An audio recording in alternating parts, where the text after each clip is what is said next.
Namaku Raka. Aku baru saja pindah ke sebuah kosan tua di daerah Rawamangun. Kosan itu punya 8 kamar, tersebar di 3 lantai. Aku menempati kamar 2B, lantai 2, di sebelah kamar mandi umum.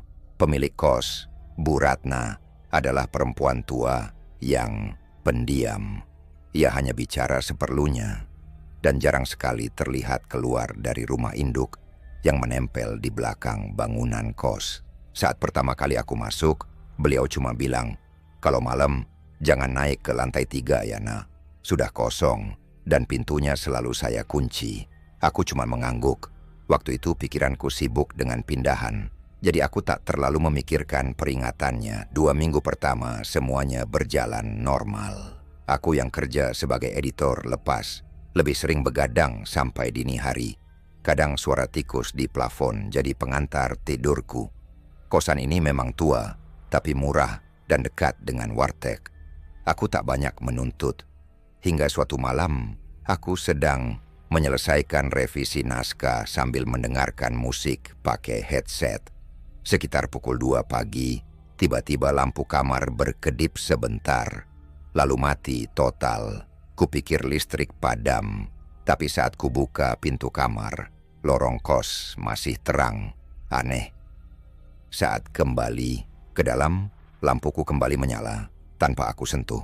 Merasa tidak nyaman, aku mematikan laptop dan bersiap tidur.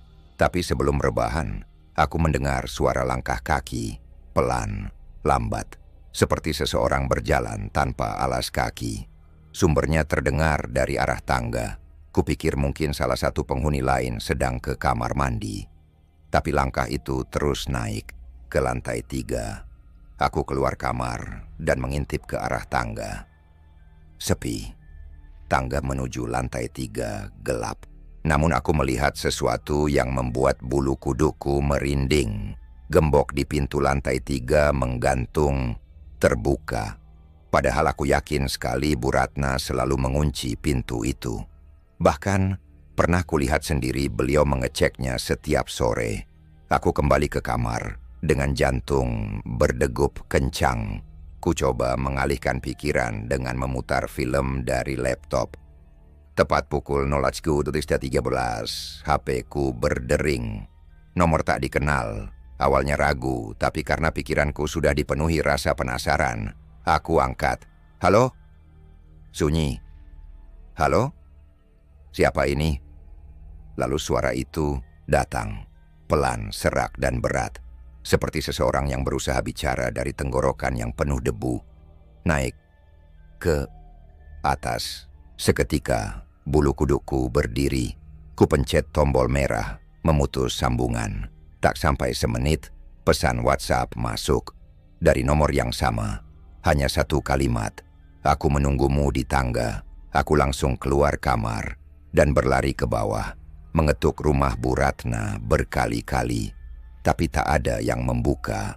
Akhirnya aku menginap di kamar temanku, Dito, yang tinggal di lantai 1. Pagi harinya, aku ceritakan semua ke Dito. Tapi dia cuma tertawa. "Wah, lo udah kenas juga, Kak." "Kena apaan?" "Gangguan lantai 3. Dito lalu menceritakan bahwa beberapa penghuni lama sudah sering mengalami kejadian serupa. Ada yang mendengar suara kursi diseret dari atas. Ada yang mengaku melihat bayangan perempuan duduk di anak tangga paling atas. Tapi itu semua kan cuma suara. Gimana bisa sampai ada yang nelepon segala?" Tanyaku. Dito terdiam sebentar. "Lo tahu nggak siapa penghuni terakhir lantai 3 sebelum dikunci?" Aku menggeleng. "Namanya Sari. Dia anak seni rupa. Dulu tinggal sendiri di kamar 3A. Orangnya pendiam, tapi ramah. Sampai suatu malam dia tiba-tiba hilang. Kamarnya kosong, pintu terkunci dari dalam, tapi dia nggak ada jejak. Terus, ya nggak ketemu sampai sekarang. Akhirnya lantai 3 ditutup. Bu Ratna bilang dia trauma." Tiba-tiba rasa dingin menjalari punggungku. Kupandangi tangga menuju atas, dan entah kenapa aku rasa seperti ada yang sedang memperhatikanku dari sana. Dan malam itu, suara itu kembali. Langkah-langkah pelan menuju kamarku. Setelah malam itu, Aku jadi makin waspada. Meski tidak pindah kos, aku mulai membiasakan diri tidur di kamar Dito. Setiap malam, suara langkah itu selalu datang, tapi hanya sampai tangga lantai 2. Tidak pernah turun, tidak pernah masuk. Sampai suatu hari, Bu Ratna datang menemuiku. "Waktu itu kamu bilang dengar suara dari atas." "Ya," tanyanya sambil menatapku lekat-lekat. Aku mengangguk pelan. "Iya, Bu. Bahkan sempat ada telepon." Bu Ratna mendesah. Tangannya gemetar saat menyentuh cangkir teh. "Dulu, sebelum kamu tinggal di sini, ada juga anak kos yang dapat telepon seperti itu. Dari nomor tak dikenal," katanya suara perempuan. Awalnya pelan, tapi lama-lama menyuruhnya naik ke atas. Dan dia nurut. Aku merinding. Apa yang terjadi? Besoknya dia nggak pernah kelihatan lagi. Kamarnya kosong, barang-barangnya masih ada, tapi orangnya lenyap. Aku menelan ludah. Jadi bukan cuma Sari. Kenapa Bu Ratna nggak lapor polisi? Waktu saya lapor, mereka datang, periksa semua kamar, termasuk lantai 3. Tapi nggak ada apa-apa. Gembok nggak rusak, jendela utuh. Mereka bilang mungkin anak itu kabur atau pindah diam-diam. Tapi saya tahu, itu bukan karena manusia. Tatapan Bu Ratna kosong, matanya menyimpan ketakutan mendalam yang bahkan aku tak bisa jelaskan dengan logika. Malamnya aku kembali ke kamarku. Kali ini kupasang kamera kecil yang kubeli online. Kamera pengawas mini yang bisa merekam gerakan. Aku arahkan ke lorong depan pintu, tepat menghadap ke tangga. Aku menyalakan kamera, lalu mencoba tidur.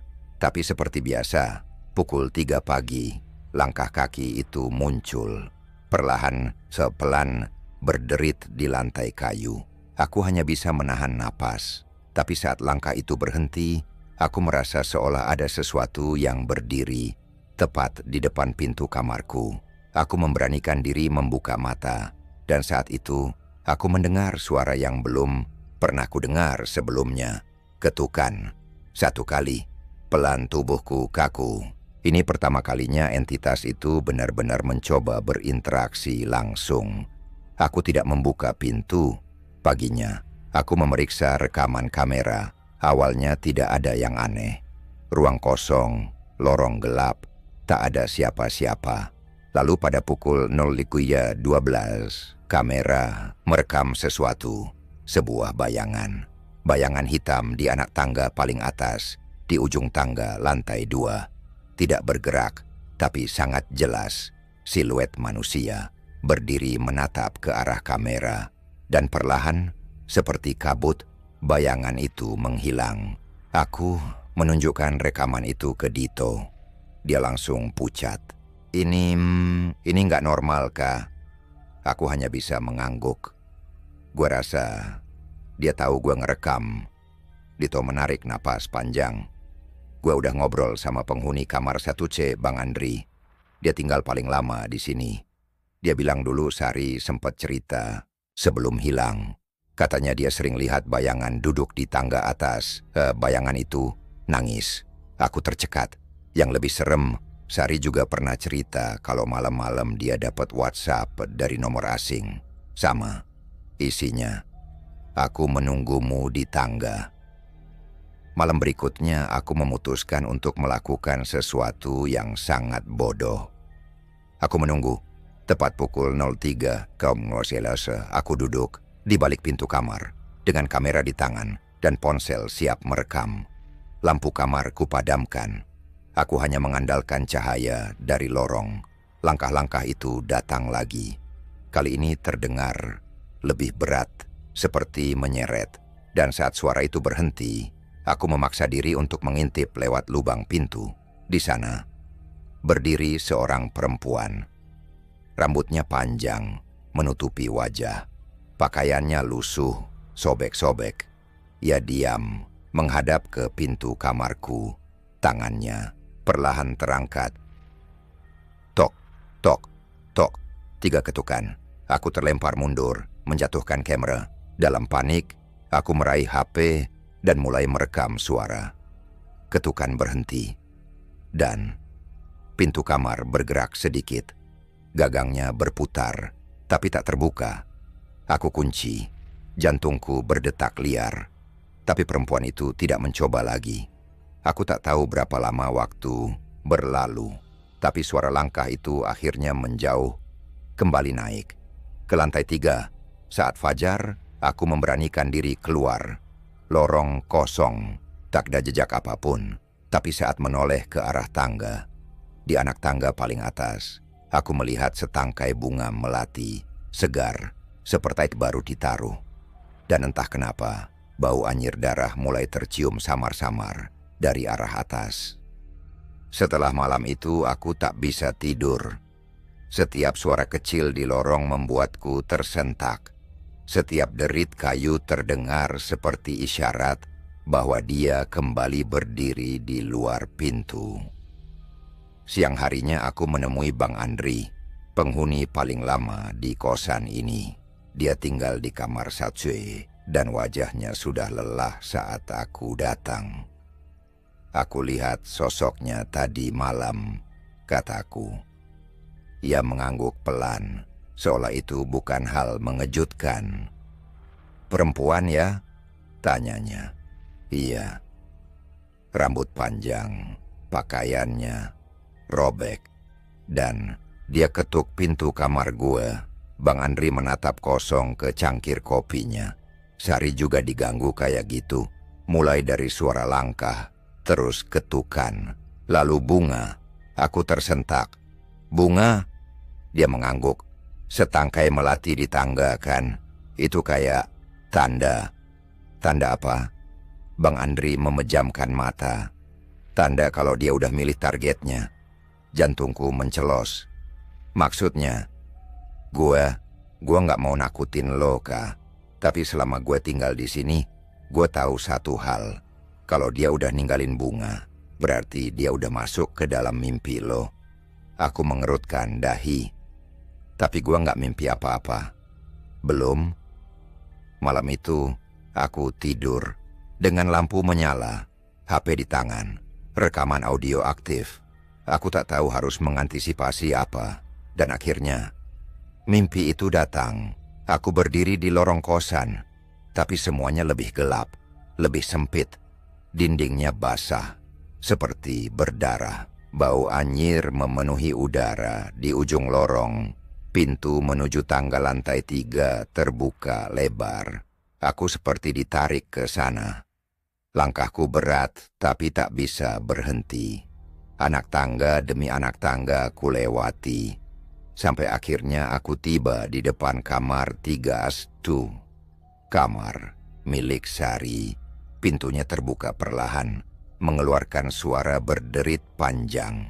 Di dalam hanya ada satu ranjang besi tua, cermin tinggi yang pecah separuh, dan lukisan.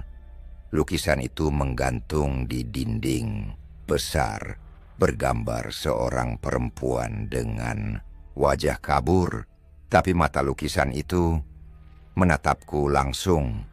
Tiba-tiba suara isakan terdengar dari balik ranjang, pelan, tertahan, seperti seseorang yang menyesali sesuatu.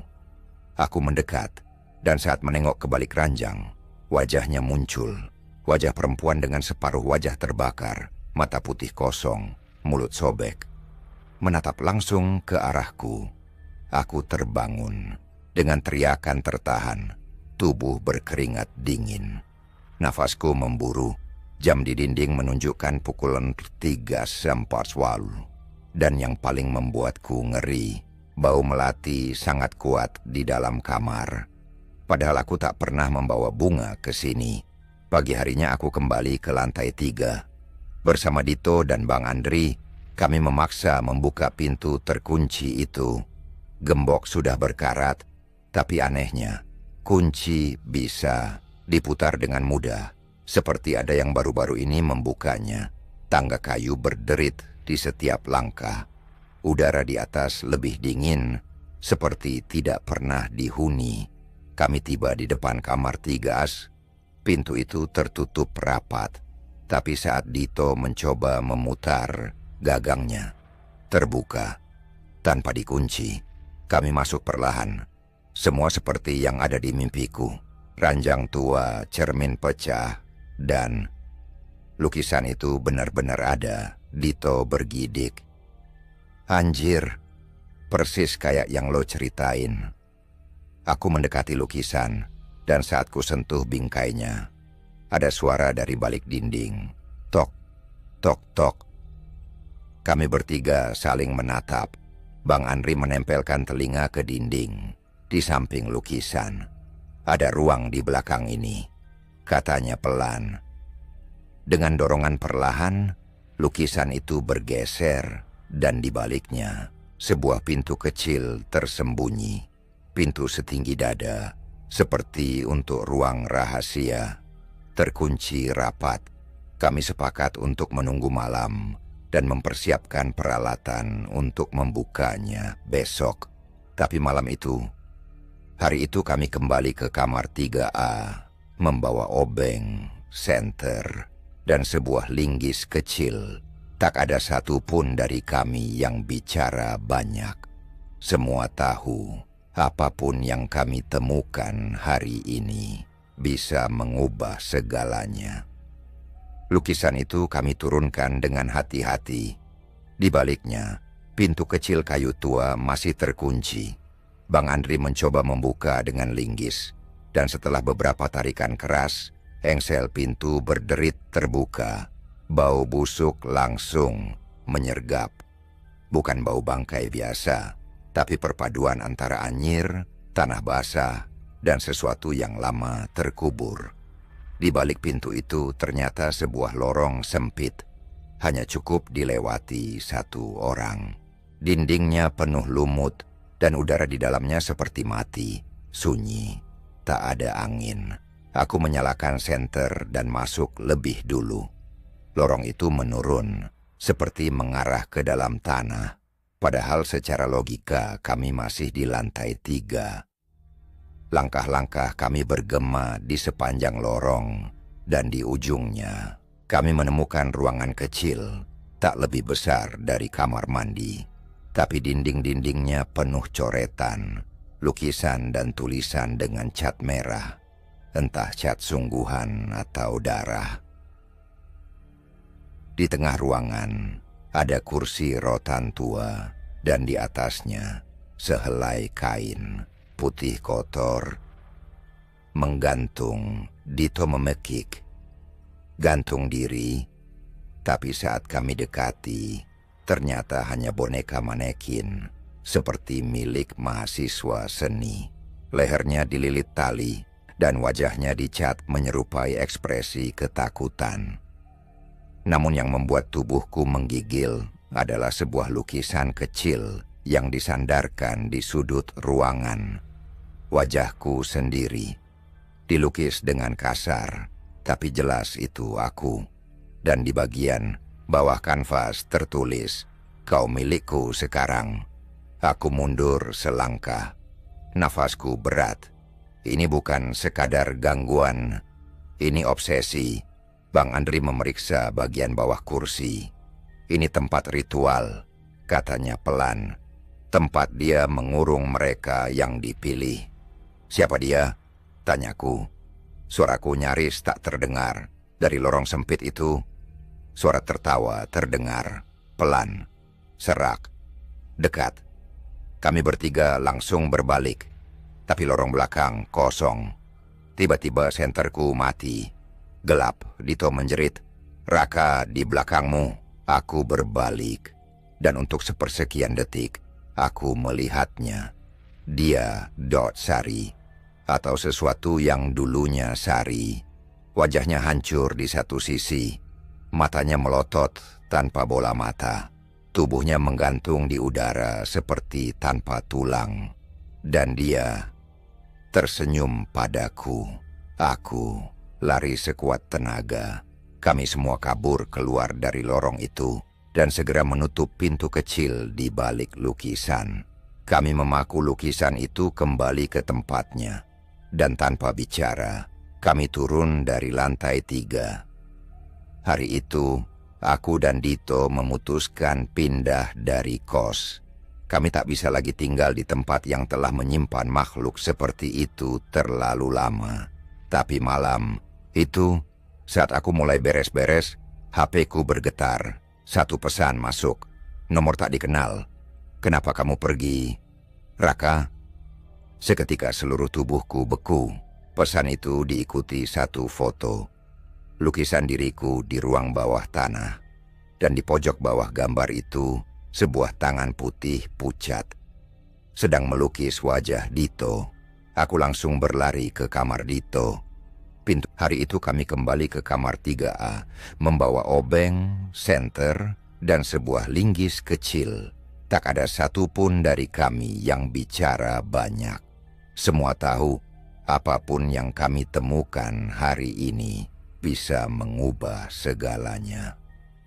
Lukisan itu kami turunkan dengan hati-hati.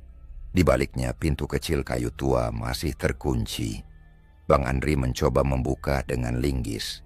Dan setelah beberapa tarikan keras, engsel pintu berderit terbuka. Bau busuk langsung menyergap. Bukan bau bangkai biasa, tapi perpaduan antara anyir, tanah basah, dan sesuatu yang lama terkubur. Di balik pintu itu ternyata sebuah lorong sempit. Hanya cukup dilewati satu orang. Dindingnya penuh lumut, dan udara di dalamnya seperti mati, sunyi. Tak ada angin. Aku menyalakan senter dan masuk lebih dulu.